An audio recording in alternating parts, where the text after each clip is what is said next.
देखो कितना विश्वास होता है भक्त को, कैसा वो श्रद्धावान होता है। एक राजकुमारी और दूसरी एक जमींदार की पुत्री, दोनों को मित्रता थी। एक दिन राजा के यहां भगवत प्रेमी महात्मा आए। वो संत सेवी राजा थे, महात्मा जन आते रहते थे और महात्माओं का कार्य ही होता है निरंतर अपने प्रभु की सेवा और सुमिरन में मगन रहना। सेवा सुमिरन ये बहुत बड़ी सामर्थ्य है। अगर हम हर समय सेवा और सुमिरन में रहें तो कभी कोई माया प्रपंच हमें परास्त नहीं कर सकता। जहां हम सेवा सुमिरन से अलग हुए वहीं माया का प्रभाव पड़ता है। भगवान का शालिग्राम स्वरूप उनके पास था, खूब भाव से सेवा कर रहे थे और नवीन अवस्था की कोमल हृदय वाली ये दोनों सखियां देख रही थी। इनके मन में आया ऐसे हम भी ठाकुर सेवा करेंगे। देखने से सुनने से हमारे हृदय में प्रभाव पड़ता है। गंदी बातें देखेंगे, गंदी बातें सुनेंगे, उसी का चिंतन होगा, हृदय गंदे आचरणों की प्रेरणा वाला बन जाएगा। अगर हम भागवतिक बातें सुनेंगे, भागवतिक दर्शन करेंगे तो भागवतिक चिंतन होगा, हृदय भागवतिक प्रेरणा वाला बन जाएगा।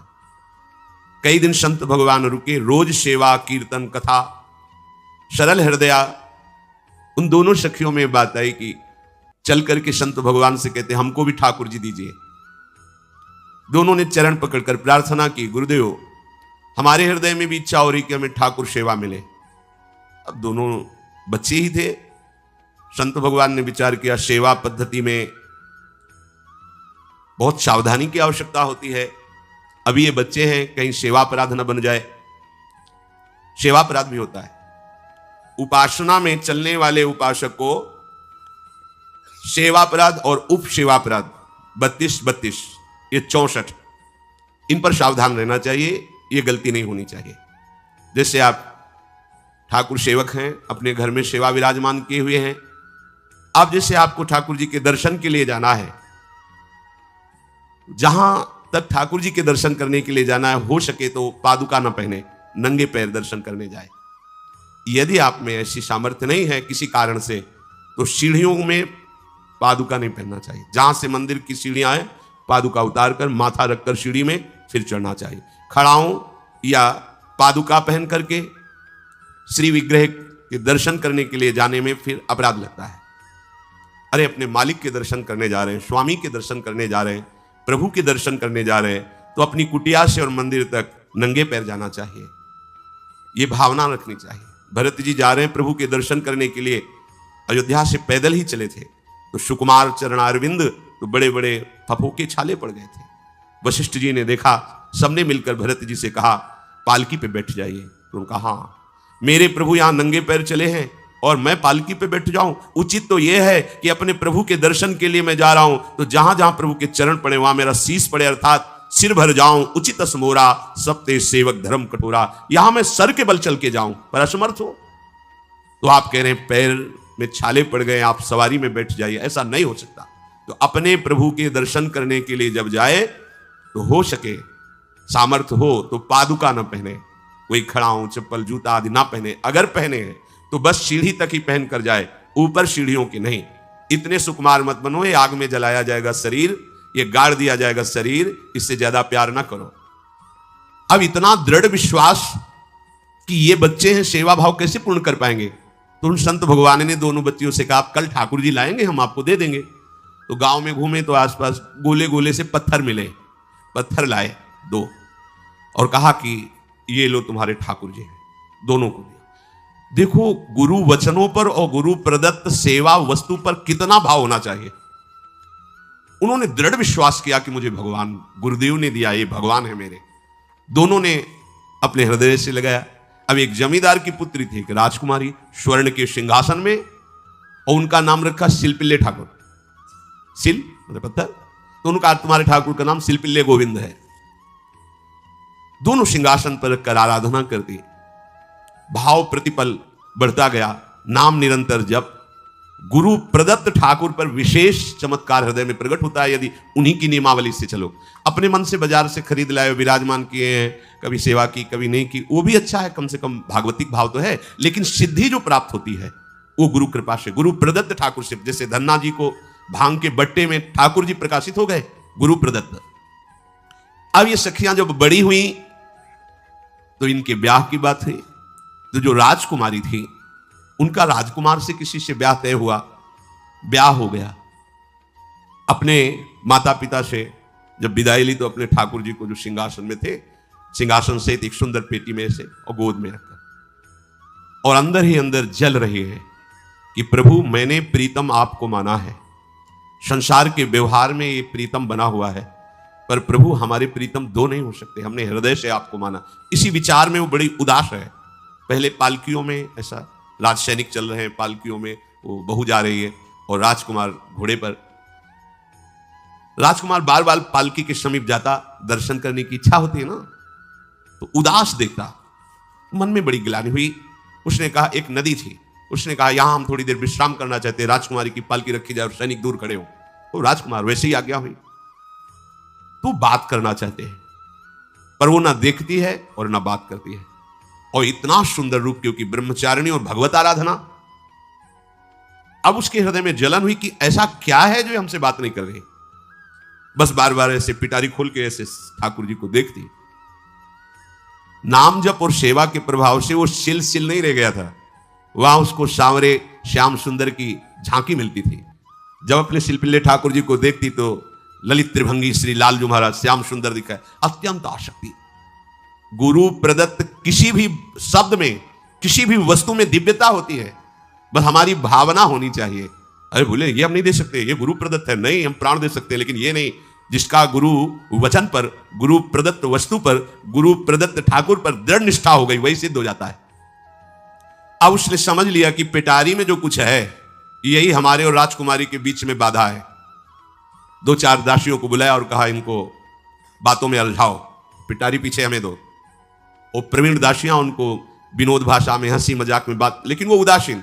धीरे से गोद में पेटी थी, ले ली, हम लिए हुए हैं, आप बातचीत में सारा, और पेटी उनको दे दी। राजकुमार ने राजकुमारी से कहा यही पेटी तो हमारे आपके बीच में बात, फेंक दी नदी में। अब तो जो उसके हृदय में पीड़ा हुई, भारी व्याकुलता। अब राजकुमार सैनिकों के साथ तुरंत पालकी उठवाई, मैं ले गया, पर वो आसक्त है, इतनी सुंदर राजकुमारी, क्योंकि भागवतिक तेज से संपन्न में आकर्षण होता है। राजकुमारी ने कहा यदि हमारे ठाकुर नहीं तो मैं नहीं, आज से अन्न जल त्याग, प्राण त्याग दूंगी अगर हमारे ठाकुर जी हमारे समीप नहीं तो। आज से एक बूंद पा, कैसे पिए, अपने ठाकुर को भोग लगा के पाला है और ठाकुर जी फेंक दिए गए। भारी व्याकुलता, जैसे मीरा जी कहते दृश्य बिन दुख न लागे नहीं, न रात में नींद है न दिन में अन्न जल है, व्याकुलता। अब भयभीत हो गया राजकुमार।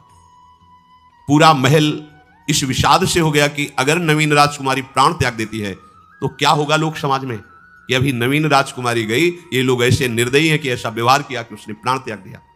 राजकुमार घुटने में आ गया, घुटने टेक कर राजकुमारी से कहा मैं तुम्हें दुखी नहीं करना चाहता, पर मैं तुमको छोड़ भी नहीं सकता। अब हमें आप वो उपाय बताओ जिससे आप मुस्कुरा दो, आप प्रसन्न हो जाओ।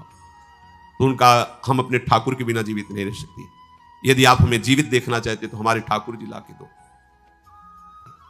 हमारी भागवतिक निष्ठा ऐसी होनी चाहिए कि जो गुरु जी ने मंत्र दिया है, जो गुरु जी ने उपासना दी है, उसमें दृढ़ विश्वास होना चाहिए। हमारे अंदर किंचन मात्र फिसलाव नहीं होना चाहिए। और आगे जो महामहिम सूत्र है, जब तक हमारा मन प्रभु में समर्पित ना हो जाए तब तक पाप होने की संभावना होती है, बड़े बड़ों से चूक हो जाती है। इसमें यह नहीं कहा जा सकता कि हम इतने वर्ष से साधन में लगे हमसे चूक नहीं होगी, ये तो भूल जाना। बड़े बड़ों से चूक करवा देना माया का कार्य होता है, पर जिनका मन प्रभु को समर्पित हो गया है उनसे चूक नहीं हो सकती। इसलिए जो अगला सूत्र वर्णन किया कि जितने भी पापाचरण होते हैं वो सब मेरे से होते हैं, ऐसा उपासक दृढ़ निश्चय करे। ऐसा नहीं कि पापाचरण भगवान से, भगवान करा रहे हैं। जैसे लोगों का एक प्रश्न होता है कि जब सब कुछ भगवान करा रहे हैं, भगवान की इच्छा के बिना पत्ता भी नहीं हिलता, तो जो हम पापाचरण, गलत आचरण, वो भी तो भगवान ही करा रहे हैं। इस विषय को समझना है। आज के समाज का जो मानसिक स्तर है, जब हम त्याग की बात करते हैं कि गंदे आचरण नहीं करने चाहिए, तो जो समझाया जाता है, जो समझ है आज की आधुनिक, वो ये समझ है, कुछ ऐसे जनों ने ये निर्धारित भी किया है कि बहुत भोग कर लेने पर फिर समाधि की प्राप्ति होती है। अगर ऐसा होता तो लाखों लोग समाधि को प्राप्त होते, लाखों लोग बिना साधना के। क्यों? बचपन से लेकर के पूरे जीवन तक भोग ही भोग रहे, सब समाधि में पहुंच जाते। प्रायः सबके दिमाग में बात बैठी है कि अगर हम भोग ले तो हम मन को समझा सकते हैं, लेकिन आप बात अनुभव की समझ लीजिए कि आप भोगने के लिए जो ही गए तो मन के गुलाम बन करके गया, वो कभी तुम्हें मुक्त होने का अवसर नहीं देगा।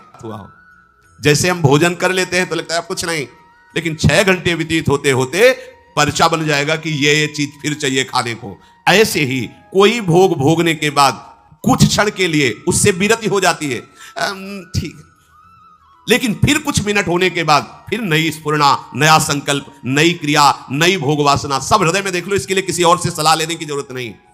इसलिए ये जो संतों का मत है, शास्त्र का मत है कि भोगों के भोगने से भोग वासना दृढ़ होती है, कामना बढ़ती है, ना कि शांति मिलती है। लेकिन आधुनिकता में भोगों को भोगने से शांति मिलती है, ऐसी धारणा बनी हुई है, और ये गलत है। और ये इतनी गलत हो जाती है कि हम हत्या करने लगते हैं, हिंसा करने लगते हैं, पूज्य जनों के साथ दुर्व्यवहार करने लगते हैं। आज तक भोगों में इति नहीं हुई। देवयानी जी भगवान शुक्राचार्य जी की पुत्री हैं। वो इतनी सुंदर हैं कि कोई अप्सरा भी उनसे होड़ नहीं कर सकती, क्योंकि भगवान शुक्राचार्य की पुत्री जितेंद्री, पवित्र, भगवत आराधन संपन्न। बड़ा प्रसंग है, उसको ना लेते हुए हम सारांश में बता रहे। वृषपर्वा की पुत्री शर्मिष्ठा, ये असुर राजकुमारी है, दैत्यराज वृषपर्वा उनकी पुत्री शर्मिष्ठा, और दैत्य गुरु भगवान शुक्राचार्य उनकी पुत्री देवयानी बड़े समाज के साथ जंगल में गई हुई थी। एक बड़ा दिव्य सरोवर था, तुलसी में सब राजकुमारियां स्नान कर रही थी।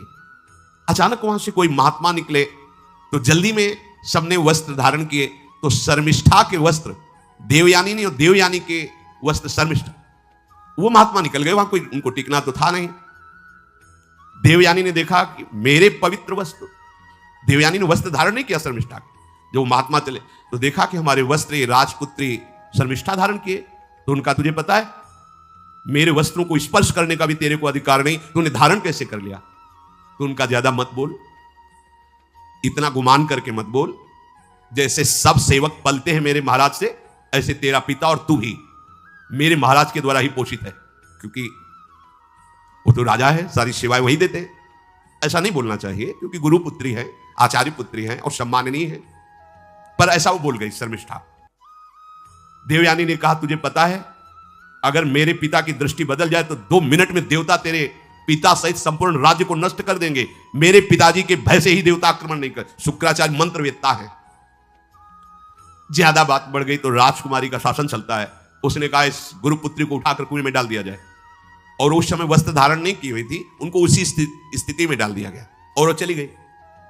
उसी समय शिकार खेलने के लिए महाराज ययाति चक्रवर्ती सम्राट